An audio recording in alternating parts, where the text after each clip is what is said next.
আসসালামু আলাইকুম। আমি চলে আসলাম আপনাদের মাঝে আরেকটা ভিডিও নিয়ে। হাজবেন্ডের সময় থাকলে অথবা স্ত্রীর সময় থাকে না, আর স্ত্রীর সময় থাকলে হাজবেন্ডের সময় থাকে না। বেশিরভাগের ক্ষেত্রে হাজবেন্ডের সময় থাকে না, কারণ তারা অফিস আদালতে যায়, কাজ করে, বা যে যে যে কাজ করে ওই কাজে চলে যায়। তখন ওই ক্ষেত্রে স্ত্রীরা সময় চাইলে স্বামী সময় দিতে পারে না। তখন স্ত্রীরা কি করে, তাদের বন্ধুদের ফোন দেয় যে হ্যালো বন্ধু কোথায়, আমি কক্সবাজার যাবো, বা ভালো মন্দ। এখন আর কি করবো, কারণ তারা তো সময় নিয়ে যেতে পারে না। তখন ওই ক্ষেত্রে কি আসে, পরকীয়া ধরা পড়ে। এই জন্য বেশিরভাগের ক্ষেত্রেই ডিভোর্স হয়ে যাচ্ছে। আপনারা ভিডিও আমি তোমার বউ, আমি তোমার বাসার কোনো আসবাবপত্র না যে তুমি একটা কর্নারে ফেলে রাখো, দুইটা কথা বলো না কোনোদিন আমার সাথে।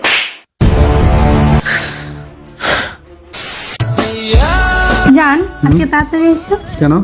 মার্কেটে যাবো। একলা যাই, আমার সময় নেই। একটু চেষ্টা করো। আমার ওয়ালেটটা দাও তো কোথায়? জান, একটু সময় বের করো। আমি বলছি না আমার সময় হবে না, একলা যাবা। তুমি একা একা যাইতে পারি না। একা যাওয়া শেখো, একা যাওয়া শেখো। এখানে কেউ নাই আমার সাথে যাওয়ার, একটু আসো। আমি চেষ্টা করো। আমার সময় হবে না বলছি না। একটু সময় বের করলে কি হয়? আমি বলছি না আমার সময় হবে না, তুমি চলে যাও একলা। করে দেই। লাগবে না। জান, একটু ট্রাই করো। Hello, hello. তুমি কি আমাকে একটু ঘুরতে নিয়ে যাবা? কেন, তোমার জামাই তোমার ঘুরতে নিয়ে যায় না? তার তো আমার জন্য সময় নাই। তাই? হুম, কোথায় যেতে মন চায়? ভাবছিলাম কক্সবাজার যাবো, বিয়ের পর ঘুরতে তো কত জায়গায় মন চায়। তুমি আজকে আমাকে একটু বাইরে নিয়ে যাও। কোথায় যাবা? একটু কাজ আছে, বাইরে আসো 4টায়। আচ্ছা আসবো, দেখা হবে।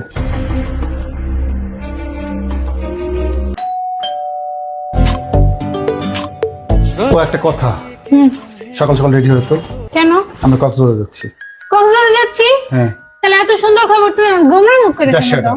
যেটা বলছি সেটা শুনবা, সকাল সকাল রেডি হয়ে থাকবা। তুমি কি একটু হাইসা কথা বলতে পারো না? আর শোনা তোমার জন্য একটা সারপ্রাইজ আছে কালকে।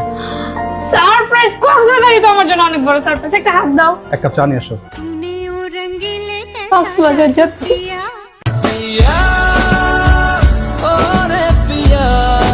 এই হুম, ওঠো, তুমি সারপ্রাইজ নিবে না? হ্যাঁ অবশ্যই। কই সারপ্রাইজ? দাও দাও দাও। তুমি কি এক্সাইটেড? অনেক বেশি। সত্যি? হ্যাঁ। চোখ বন্ধ করো। দাও। এই নাও একটা সারপ্রাইজ। চেক কিসের? 10 লাখ টাকার চেক। 10 লাখ টাকা কি করবো আমি? তোমার আমার কাবির নামা কত ছিল? 10 লাখ? হ্যাঁ, আর এই যে নাও সেকেন্ড সারপ্রাইজ। শোনো, তুমি ভালো থেকো, ঠিক আছে? Divorce paper? কেন, আশ্চর্য বিষয়। তুমি জানো না কি জানো ডিভোর্স পেপার? না তো। হ্যাঁ, তুমি জানো না? ঢং করতেছো। এই টাকা এই তুমি ডিভোর্স তুমি কি পাগল হয়ে গেছো? আমি পাগল হই নাই। তুমি কি বুঝতে পারতেছো না এসবের মানে কি? হ্যাঁ, তুমি যে দিনের পর দিন আমার সাথে চিট করছো, তুমি কি সেটা ভুলে গেছো? কে তোমার সাথে চিট করছে? তুমি আমার সাথে চিট করছো, চিট করো নাই? এটা কি? Hello, hello. তুমি কি আমাকে একটু ঘুরতে নিয়ে যাবা? কেন, তোমার জামাই তোমার ঘুরতে নিয়ে যায় না? এটা কি? এটার মানে কি চিট? তাহলে কি এটা? কি এটা? কি কি ছিল এটা? হ্যাঁ, ও শুধু আমার ফ্রেন্ড, আর কোনো কিচ্ছু না। কিভাবে ফ্রেন্ড? কিভাবে ফ্রেন্ড? ফ্রেন্ডকে নিয়ে, ফ্রেন্ডের সাথে তুমি কক্সবাজার যেতেছো, ফ্রেন্ডের সাথে তুমি ঘুরতে আমি যেতেছো। ওর সাথে কক্সবাজার যাইতে চাইনি। ওর সাথে আমি আমার সুখ দুঃখ শেয়ার করি, ঠিক আছে? তোমার মতো স্বামী, তোমার মতো স্বামীদের জন্য ডিভোর্স হয়, বুঝছো? তুমি আমার সময় দাও। আমি আমার বাবা মা পরিবার রেখে আমি একটা আননোন শহরে এসে থাকি। তুমি আমাকে একা একা বাজারে যেতে বলো, একা একা এটা বলো সেটা বলো। ও কোনো কিচ্ছু না, ও শুধু আমার এই শহরের নতুন একটা বন্ধু। নতুন বন্ধু কিভাবে?